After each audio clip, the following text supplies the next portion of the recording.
Olá, tudo bem com vocês? Começando aqui mais um vídeo desse canal e eu estou muito feliz por isso. Mas você já sabe, nós temos a meta de chegar a 200 inscritos, então aproveita e deixa aqui a sua inscrição, ative o seu sininho, deixa um like, um comentário bacana. E olha só, cara, olha isso.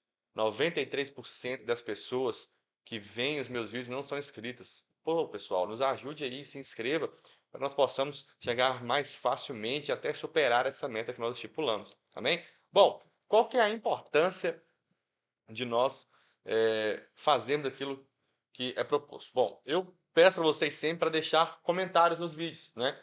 E por quê? Porque às vezes pode trazer uma clareza a outras pessoas ou até mesmo a vocês. E hoje não é diferente. Hoje é a concretização de tudo isso, né? Um inscrito, o Narciso, ele deixou uma mensagem, nós vamos ler ela aqui juntos. Vai comparecer para você aí na sua tela. Olha só. Senhor Thales Ferreira, gostaria de compartilhar uma reflexão e saber sua opinião sobre o assunto. Há muitas controvérsias entre os cristãos atuais sobre o Espírito Santo. Uns afirmam que o Espírito Santo é uma trindade, outros cristãos afirmam que a trindade não é ensino bíblico. As várias definições só aumentam a confusão entre os cristãos. A Bíblia define o Espírito Santo de várias maneiras dúbias e contundentes. Em Mateus capítulo 3, no verso 16, diz: O Espírito Santo de Deus desceu como uma pomba. Em Atos 2, verso 3 diz: O Espírito Santo é línguas de fogo. Reflexão: como ter certeza do que se trata do Espírito Santo? Como definir corretamente? E como vocês viram aí, eu agradeci, né? Aliás, agradeci não, mas eu cumprimentei e falei que eu ia responder em forma de vídeo que ia ficar mais completa. E aqui vem o nosso ensinamento. O que, que a gente precisa compreender? Olha, o Espírito Santo, basicamente, a palavra, né? As palavras Espírito Santo só foram aparecer no Novo Testamento. Eu consultei aqui, fiz uma pesquisa só no Novo Testamento. E foi constatado que aparece 132 vezes a palavra Espírito Santo. Porém, eu não posso deixar isso aqui de lado.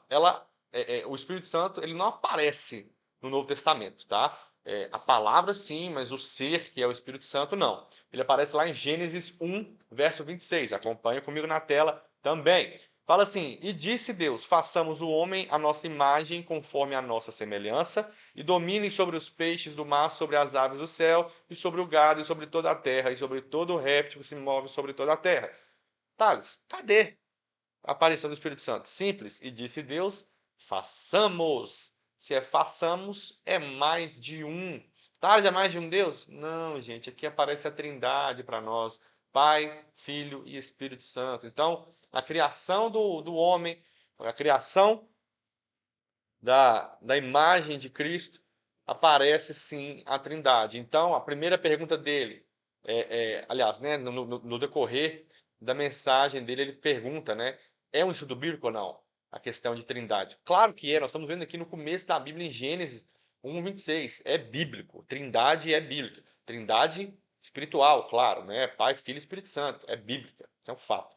Agora, entendendo um pouco mais, a gente vai entender que nem sempre o que vem a nós temos que reproduzir. O pastor que pregou lá na igreja ontem, ele falou sobre isso. Tomar muito cuidado com o que a gente reproduz e a gente consultar. Por quê? Olha, a palavra fala em Atos 2, né, usando os textos que até ele mesmo citou, o seguinte, vamos lá, ler Atos 2 inteiro. E cumprindo-se o dia de Pentecostes, estavam todos concordemente no mesmo lugar, e de repente veio do céu um som como de um vento veemente e impetuoso, e encheu toda a casa em que estavam assentados. E foram vistas por eles línguas repartidas como de fogo, as quais pousaram sobre cada um deles. E todos foram cheios do Espírito Santo. Olha, não quer dizer, tem mais aí no versículo 4, mas só aqui passando, né? Espírito Santo, vamos lá, versículo 4. E todos foram cheios do Espírito Santo e começaram a falar em outras línguas, conforme o Espírito Santo lhes concedia que falassem. Olha só, o Espírito Santo não é línguas estranhas, tá? Ainda mais aqui que a gente já teve um vídeo sobre, né? Vai estar aqui o card sobre Atos 2, que a gente entendeu errado. Mas, onde eu quero chegar com você aqui, preste bem atenção. O Espírito Santo capacitou eles a fazer a falácia, né, em outros idiomas, né, a famosa língua estranha. Contudo, Espírito Santo não é isso, não é línguas de fogo, tá?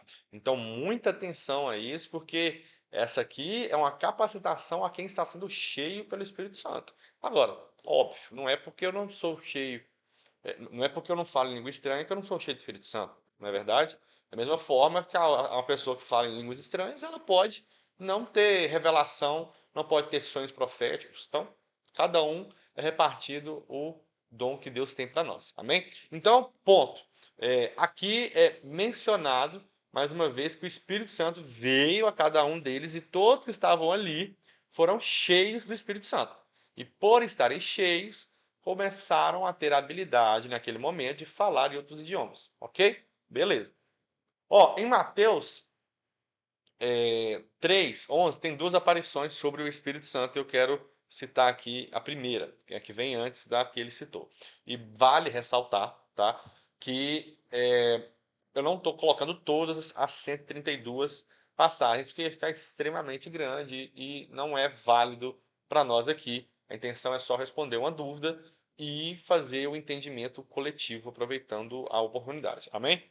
Bom, em Mateus 3:11 nos fala: Eu, em verdade, vos batizo com água para o arrependimento, mas aquele que vem após mim é mais poderoso do que eu, cujas alparcas não sou digno de lavar. Ele vos batizará com o Espírito Santo e com fogo.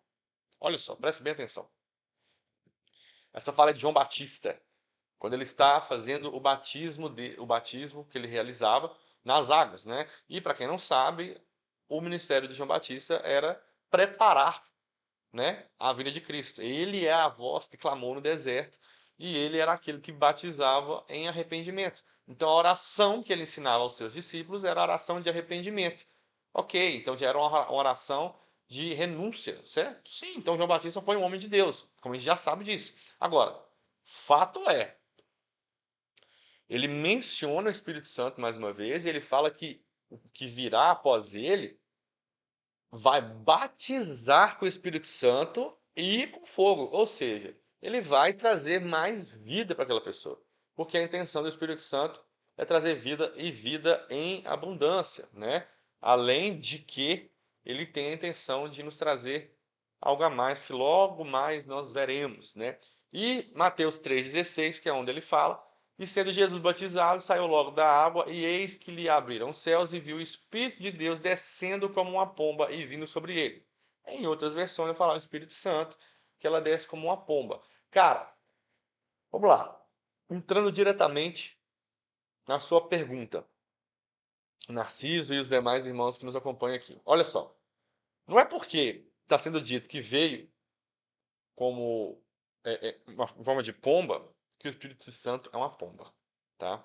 Eu gosto de interpretar o Espírito Santo e até mesmo a unção, essas palavras, né? E esses dons que vêm de Deus, muito como se fosse uma água e nós fôssemos simplesmente um vasilhame. Por quê? Se eu pego uma água e jogo num copo redondo, a água vai se tornar redonda. Se eu jogo a água num copo que vai ser afunilado, a água vai ter formato afunilado. Então, onde eu quero chegar com isso?